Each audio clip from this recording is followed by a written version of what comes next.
आप जान लीजिए कि ईदगाह है पुरानी दिल्ली में, उसकी जमीन पर कब्जा हो गया। मैं जानता हूं 1 साल से केजरीवाल ने दिल्ली का वक्फ बोर्ड नहीं बनाया। तुम नहीं बनाए तो मोदी ने एक ऑफिसर का तकर्रुर कर दिया। ईदगाह की जमीन पे कब्जा हो गया, क्यों नहीं बनाया तुमने 1 साल से दिल्ली का वक्फ बोर्ड? किसने रोका था तुमको? मगर नहीं बनाया इसलिए ताकि कब्जे हो जाए, ताकि कोई कुछ कर ले। मेरे अजीज दोस्तों और बुजुर्गों, हम आपसे अपील कर रहे हैं कि मुत्तहदा तौर पर अपने वोट का इस्तेमाल करिए। अगर आप फिर उसी चक्कर में फंस जाएंगे कि नहीं नहीं कुछ हो जाएगा, अरे अब क्या बचा है मुझे बताओ, अब क्या बचा है तुम्हारे पास? अब तो यहां से उठने की बात आपको हमको करना है। भारत के वजीर आजम कहती है कि वक्फ संविधान में वक्फ नहीं है। प्रधानमंत्री के पास यकीनन एंटायर पॉलिटिकल साइंस की एमए की डिग्री है, मगर नरेंद्र मोदी ने संविधान को पढ़ा नहीं कभी भी। अगर पढ़े होते तो आर्टिकल 26 को जब पढ़ते तो उनको मालूम हो जाता आर्टिकल 26 में वक्फ है। प्रधानमंत्री बोलते हैं यूसीसी को लागू करेंगे। अरे प्रधानमंत्री, हिंदू अनडिवाइडेड फैमिली के टैक्स रिबेट तुम खत्म करो, लव जिहाद के कानून तुम बनाते हो, कोई अपना मजहब तब्दील नहीं कर सकता।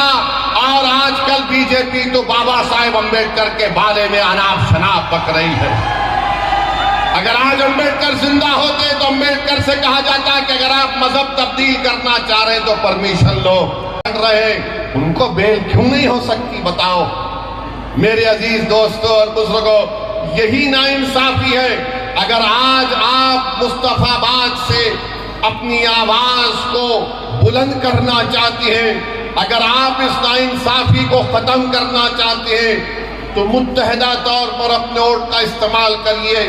मैं जिम्मेदारी के साथ मुस्तफाबाद में खड़े होकर आप तमाम बुजुर्गों, नौजवानों और हमारी माँ और बहनों से अर्ज करने आया हूं, यहां से अगर आप बीजेपी की कामयाबी को रोकना चाहते हैं तो आपको मजलिस इत्तेहादुल मुस्लिमीन के उम्मीदवार के हक में मुत्तहदा अपने वोट का इस्तेमाल करना पड़ेगा। हाँ, मेरे जाने के बाद और चुनाव के दौरान बहुत से लोग आकर बहुत सी बातें कहेंगे, अरे क्या कर रहे हो, वैसी सिर्फ जज्बाती तकरीर करता है। अरे जज्बाती तकरीर अगर तुम नहीं कर सकते तो इसमें मेरा क्या गलती है, मेरी क्या गलती है? मगर याद रखिए, मैं जज्बाती तकरीर नहीं करता हूं, मैं सच्चाई को बयान करने की कोशिश करता हूं। इम्तियाज जलील को हराने वाले कौन? मुसलमान थे। इम्तियाज जलील को हराने वाले मुसलमान थे औरंगाबाद में। नासिर सिद्दीकी को हराने वाले कौन थे? मुसलमान थे। धूलिया से जहां पर मजलिस का मेले था, फारूक शाह को हराने वाले कौन थे? हमारे ही सफों में वो मीर जाफर और मीर सादक के एजेंट छुपे हुए, वो दोबारा मुस्तफाबाद को भी आएंगे, आकर तुमसे कहेंगे मैं तुमको कह रहा हूं। किसी शायर ने बड़ा अच्छा कहा था, वो शेर याद आ रहा है, क्या कहा था शायर ने? वाकिफ नहीं है जो लोग सफर के उसूल से, वाकिफ नहीं है जो लोग सफर के उसूल से, साये की भीख मांग रहे हैं बबूल से। ये वो लोग हैं आकर वही सेकुलरिज्म का पुराना राग लगाएंगे। रे कहां का सेकुलरिज्म है बताओ? ये सेकुलरिज्म है कि केजरीवाल को बेल मिल जाती है और दूसरों को नहीं मिलती? कौन सा सेकुलरिज्म है बताओ ये? मेरे अजीज दोस्तों और बुजुर्गों, मेरी आपसे दवन गुजारिश है कि मुत्तहदा तौर पर अपने वोट का इस्तेमाल करिए। डरने और घबराने की जरूरत नहीं है। अब हमारे जाने के बाद मजलिस के उम्मीदवार का जलसा हो चुका, तो लोग आके बोलेंगे देखो बीजेपी को रोकना है, यकीनन रोकना है। कोई आकर अगर ये कहेगा कि देखो अपने बच्चों को समझाओ वरना गब्बर सिंह आ जाएगा, तो मैं उनसे कहूंगा कि आप उनको जवाब दीजिए कि अब हम सोने वाले नहीं हैं, अब हम जाग चुके हैं, अब हम नहीं सोएंगे। तुम 75 साल के हमको ये झूठे सेकुलरिज्म की अफीम हमको चका चका कर तुमने हमको सुला दिया। अब हम जागने वाले हैं। जो लोग हमसे कह रहे हैं कि देखो खामोश हो जाओ, सो जाओ, उनसे कहो कि हमारे दरमियान में एक पागल असद आया है जो हमारा शेर है, हमको जागने की आदत डाल चुका है। अब हम जागेंगे, सोएंगे नहीं। अब हम होशमंदी से अपने वोट का इस्तेमाल करेंगे। मेरे अजीज दोस्तों और बुजुर्गों, आपकी आवाज आपके हाथ में है, आपकी आवाज आपके हाथ में है। अगर हमारी इस बहन की ये जज्बाती बातें जो ताहिर हुसैन की वाइफ ने, उनकी बेगम ने आपके सामने कही, थोड़ी देर के लिए ये भी सोचिए कि हमारे हर घर की कहानी है, ये हमारे हर घर की कहानी है। मेरे भाई, इज्जत की जिंदगी अगर गुजारना है तो सिर्फ नारों से हम इज्जत की जिंदगी नहीं गुजार सकते। अगर हम मुस्तफाबाद में सफाई का इंतजाम चाहते हैं, मुस्तफाबाद में वो ब्रिज रोड की ट्रैफिक जहां पर उसका मसला हल करना चाहते हैं, हम अच्छा पीने का पानी हासिल करना चाहते हैं, हम स्कूल चाहते हैं, कॉलेज चाहते हैं, तो सिर्फ नारों से नहीं होगा। तुमको अपनी आवाज को भिजाना पड़ेगा, दिल्ली के विधानसभा में लड़ना पड़ेगा तुमको। और उसके लिए आपको एक वोट का सही इस्तेमाल जब आप करेंगे तभी आपको कामयाबी मिलेगी, वरना सिर्फ हम वोट डालने वाले बनकर रह गए, हम वोट लेने वाले नहीं बन सके। वोट हासिल करो। और कैसे हासिल करेंगे? जब आप मजलिस के अपने वोट का इस्तेमाल करेंगे। लोग बहुत सी बातें करेंगे, ये नहीं होने वाला है, ये फुला होने का, ऐसा होगा। मेरे अजीज दोस्तों और बुजुर्गों, क्या क्या आपने देखा, मुझे यहां पर यह बताया गया, बल्कि सच्चाई है, दिल्ली में वो फसाद हुआ, 2022 का प्रोग्राम हुआ। यहां का मुख्यमंत्री अगर मरने वालों को 1 करोड़ देता है, गवर्नमेंट की नौकरी देता है, तो दूसरे भी तो मरे। उनको क्यों नहीं दिया तुमने गवर्नमेंट की नौकरी और पैसे? अरे तुम फिरका परस्त हो केजरीवाल, भारत में तुमसे बड़ा कोई फिरका परस्त नहीं हो सकता है।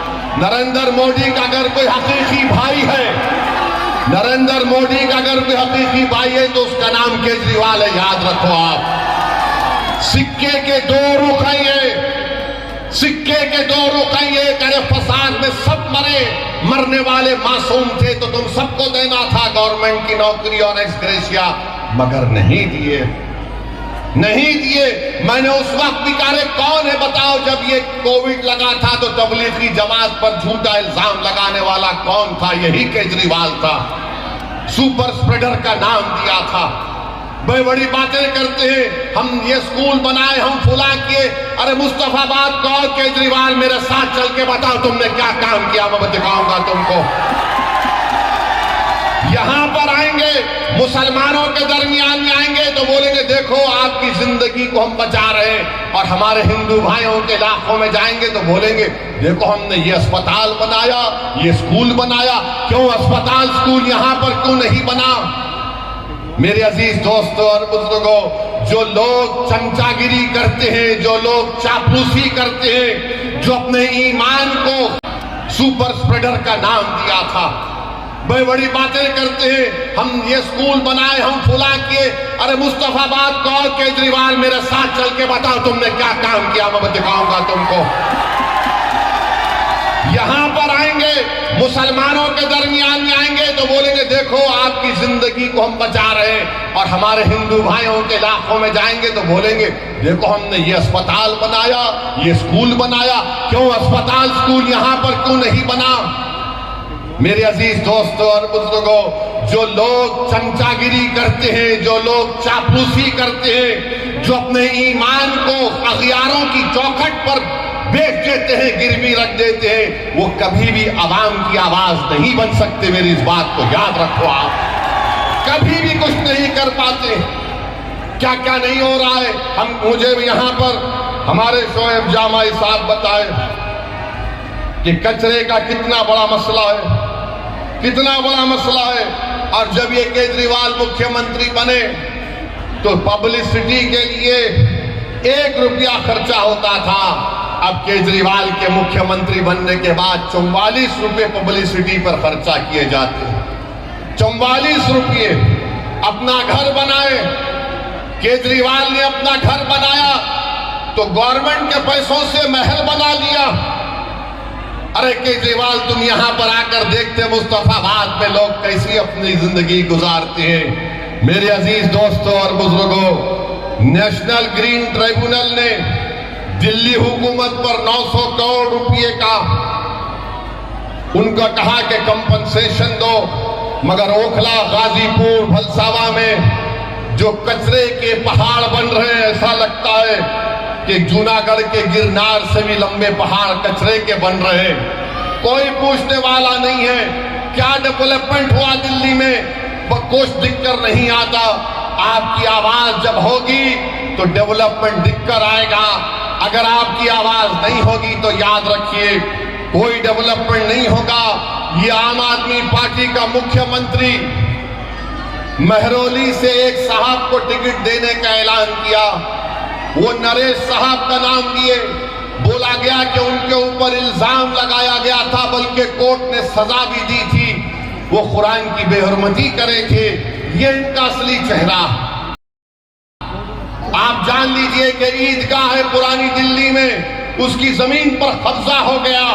मैं जानता हूं 1 साल से केजरीवाल ने दिल्ली का वक्फ बोर्ड नहीं बनाया।